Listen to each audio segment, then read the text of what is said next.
Assalamualaikum warahmatullahi wabarakatuh. Pada suatu malam yang sunyi, seorang hamba duduk termenung di sudut kamarnya. Lampu temaram, angin pelan menyentuh tirai, dan di dalam hatinya muncul tanya yang lama ia abaikan. Untuk apa aku hidup? Kemana kaki ini seharusnya menuju? Pertanyaan itu seperti mengetuk pintu kesadaran yang selama ini tertutup oleh kesibukan dan hiruk-pikuk dunia. Ia mengingat masa kecilnya, ketika dunia sederhana, ketika bahagia tidak rumit. Namun kini ia tumbuh menjadi dewasa, menumpuk ambisi, mengejar mimpi yang tak pernah selesai. Waktu berjalan, namun hatinya terasa jauh dari tenang. Lalu ia mengambil mushaf yang lama terdiam di rak, membuka lembarnya pelan, dan menemukan jawaban yang selama ini ia cari. Pertama, ia membaca bahwa manusia diciptakan untuk beribadah kepada Allah. Dalam Az-Zariyat ayat 56, hatinya bergetar. Ia tersadar, hidup bukan hanya soal bekerja, berprestasi, atau mencari pujian, tetapi tentang hubungan dengan Tuhan. Ibadah bukan sebatas ritual, tapi juga kesungguhan menjaga hati, kesabaran menghadapi ujian, dan rasa syukur dalam setiap karunia. Ia teringat sujud yang jarang ia panjangkan, doa yang tergesa-gesa. Malam itu ia merasa ingin kembali pulang pada Allah dengan langkah yang mungkin kecil tapi tulus. Lalu ia melanjutkan bacaan, menemukan bahwa manusia dijadikan sebagai khalifah di bumi, tertulis dalam Al-Baqarah ayat 30. Ia terdiam lebih lama. Ternyata hidup bukan tentang menuntut, tetapi tentang memberi.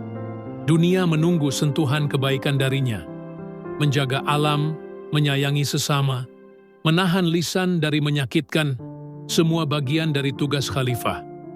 Ia teringat pada kesalahan yang pernah menyinggung hati orang lain, dan tekad tumbuh di dadanya untuk lebih lembut esok hari. Lembar berikutnya membawanya pada doa dalam Al-Fatihah, ayat 6, permohonan agar ditunjukkan jalan yang lurus. Jalan itu mungkin tidak ramai, tidak penuh sorak-sorai, namun di sana ada ridha Allah.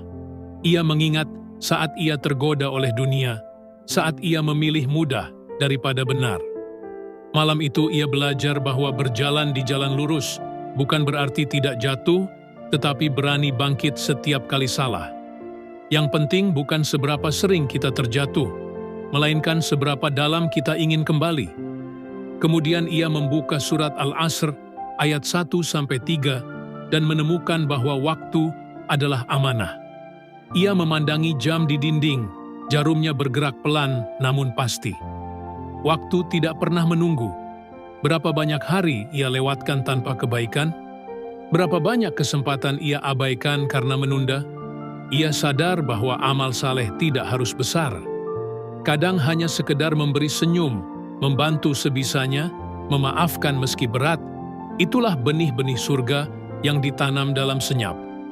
Dan ketika ia membuka Al-Fajr ayat 27-30, ia menemukan tujuan akhir setiap jiwa. Kembali kepada Allah dengan tenang. Ayat itu seperti pelukan lembut yang menenangkan resahnya. Ia membayangkan hari ketika napas terakhir terhembus, ketika dunia perlahan menjauh, dan hanya amal yang menemani. Betapa mulia jika Allah menyambut dengan panggilan indah, "Wahai jiwa yang tenang, kembalilah kepada Tuhanmu." Malam itu ia meneteskan air mata. Ia sadar hidup ini sesungguhnya adalah perjalanan pulang. Ia menutup mushaf, menatap langit malam di luar jendela. Bintang kecil berkilau, seolah mewakili harapan baru dalam dirinya. Ia bangkit berdiri, mengambil wudhu dengan hati yang lebih ringan. Tidak ada yang berubah pada dunia di sekelilingnya, namun ia berubah di dalam. Ia tahu tujuannya, beribadah dengan hati yang jernih, menjadi khalifah dengan akhlak baik, menapaki jalan lurus meski sunyi, mengisi waktu dengan amal kecil tapi ikhlas, dan suatu hari kembali pada Allah dengan jiwa yang damai. Saudaraku, mungkin kita adalah hamba dalam cerita itu. Mungkin kita yang tengah mencari makna hidup, di tengah keramaian dunia, maka marilah kita ingat 5 tujuan yang Allah ajarkan dalam Al-Quran. Hidup ini lebih indah ketika diarahkan untuk kebaikan. Selagi napas masih ada, selagi mata masih bisa menatap pagi, mari isi hari dengan kebaikan sederhana yang mendekatkan kita pada ridha-Nya. Semoga kita termasuk jiwa-jiwa yang pulang dalam keadaan tenang, diterima amalnya, dan disambut dengan kasih sayang. Wassalamualaikum warahmatullahi wabarakatuh.